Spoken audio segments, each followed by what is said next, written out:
Assalamualaikum warahmatullahi wabarakatuh. Semoga kita hari ini dalam keadaan sehat walafiat.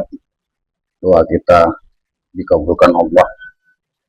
Ketemu lagi dalam rangka edukasi cara menghadapi tantangan hidup. Jadi hidup ini bisa kita nikmati sebagai bahagia, bisa juga kita tidak menikmati bahagia. Kenapa? Karena kita tidak menghadapi tantangan.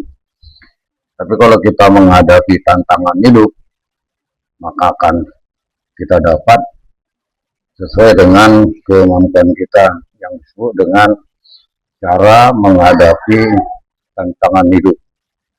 Menghadapi tantangan hidup memerlukan kombinasi antara ketahanan mental. Jadi untuk menghadapi tantangan hidup ini yang dibutuhkan adalah mental, tidak mudah menyerah, mental gigih, tidak melihat ke atas, dia melihat ke bawah, juga mempunyai motivasi untuk harapan ke depan lebih baik, dan juga reaksi yang jelas dan dukungan sosial, baik dukungan keluarga, baik dukungan di tempat kita kerja, mempunyai kesempatan untuk kita mendapatkan pembelajaran dalam kegiatan hidup ini, sehingga kita dapat melaksanakan fokus kepada hal-hal yang bisa dikontrol sesuai dengan perencanaan kita, sesuai dengan aktivitas kita, sesuai dengan evaluasi kita, sesuai dengan yang kita harapkan, yang mana untuk memecah persoalan ini, untuk mendapatkan masalah besar menjadi tujuan kita. Jadi persoalan kecil tidak kita bahas, persoalan besar kita rencanakan sehingga dapat dengan mudah kita selesaikan dalam menghadapi tantangan hidup. Berikut adalah bagaimana kita dapat agar komprehensif ya untuk menghadapi tantangan hidup ini. Jadi memang hidup ini harus bisa keterima kenyataan dengan tenang. Ya, kalau mereka yang beragama Islam ridho ya, berdoa ya, senjatanya orang muslim itu ridho, berdoa sehingga tidak pasrah dia, karena dia pagi-pagi sudah berjuang ya. Jadi disuruh sesudah melaksanakan sholat subuh berterbanganlah mencari rezeki. Nah ini di sini. Jadi kita menerima kenyataan dengan tenang. Kita merencanakannya, kita laksanakannya, kita menerima legowo. Tidak boleh kita merasa menyesal. Harus kita bersyukur. Kita mengucapkanlah syukur sehingga akan ditambah nikmatnya. Bersikap sabar ya, karena kita tenang, sabar, membantu untuk berpikir lebih jernih. Apabila kita sudah menerima kenyataan dengan tenang, kita juga bersabar, sehingga yang kita lalui dapat kita lihat dengan jernih. Selanjutnya kita fokus kepada hal yang bisa dikontrol. Apa yang kita rencanakan, kita fokus untuk mengontrol hal-hal kegiatan apa sebenarnya yang di luar kendali terjadi. Jadi saya pernah bersama-sama lebih 2 tahun lebih, hampir 3 tahun bersama rekan dari Jerman. Ya setiap pagi itu dari kantongnya itu ada catatan serta pulpen dicatat sama dia apa yang dia laksanakan selama 12 jam kerja. Itu sesuai dengan perencanaan dia kerja hari ini. Nanti mau pulang, dia buka lagi buku sakunya, yang mana yang dapat dia kerjakan itu dia coret-coret, mana yang belum. Nah ini juga sebagai fokus, sebagai pengontrol, sehingga dia dapat nanti mengevaluasi sejauh mana yang sudah dia buat. Itu juga cara menghadapi tantangan hidup melalui satu pekerjaan. Sehingga hal-hal yang dapat dikendalikan tadi untuk kita terima. Bukan saja kita sebagai sabar, udahlah sabar aja kita, tidak. Kita sudah melaksanakan kontrol. Yang kedua, kita mengelola kesehatan yang perlu.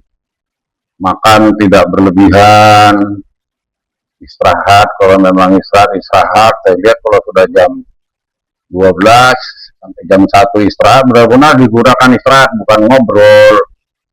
Jadi mereka kondisinya beristirahat, sudah sholat, kalau muslim sholat zuhur, sudah istirahat. Nanti ada yang karena saya di lapangan ya, dalam pembangunan demi kontrol simulator, nanti ada saja itu informasi melalui lonceng melalui bel bahwa kerjaan istirahat selesai.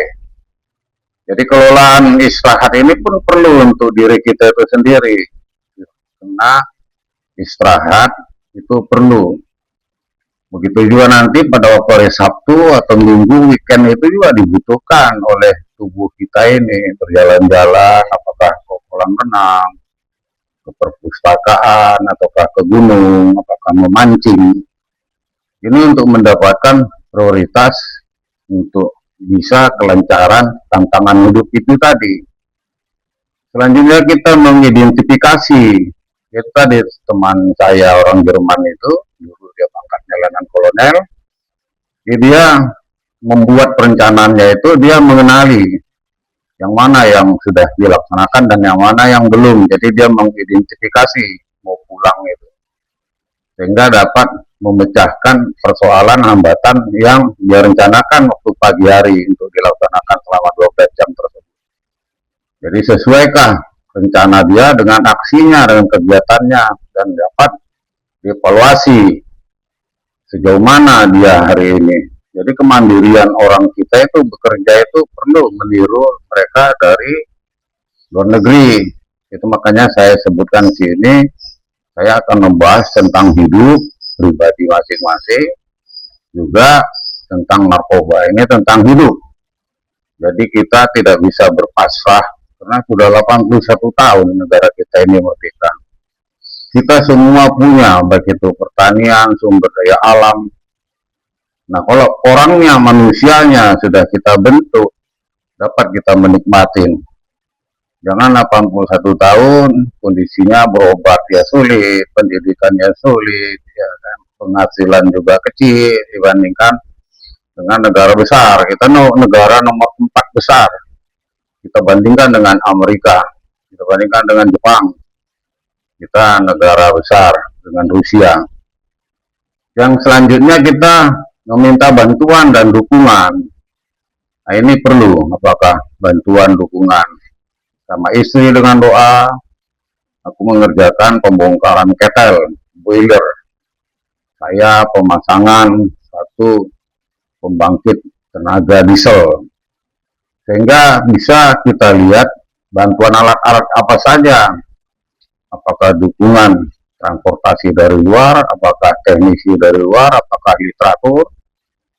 Nah, kita dengan keluarga juga demikian. Makanya kita perlu istirahat itu tadi, supaya kita benar-benar fokus melaksanakan hidup satu pekerjaan. Selanjutnya kita mempunyai pola pikir yang positif. Jangan nanti hambatan kerja, oh ini siapa yang guna-guna ini ada di antara kita ini, ada sifatnya saling toleh menoleh. Oh, jangan-jangan yang tadi jatuh itu ada yang nyantet ini sedang kita kerja. Ini tidak berpemikiran positif ini, mundur ini. Yang kita bicarakan bagaimana kita menghadapi tantangan hidup itu tadi. Bagaimana kita bisa mengidentifikasi persiapan kesehatan, sehingga kita bisa menjual jasa ya. Jual jasa. Jadi nggak perlulah bekerja sampai 36 tahun, hasil kita pensiun, ya bukan kita tidak bersyukur ya. Memang perlulah kita menjual jasa, karena kita memang membuat perencanaan, mempunyai dedikasi, mempunyai skill, baru didapat dari pola pikir yang positif.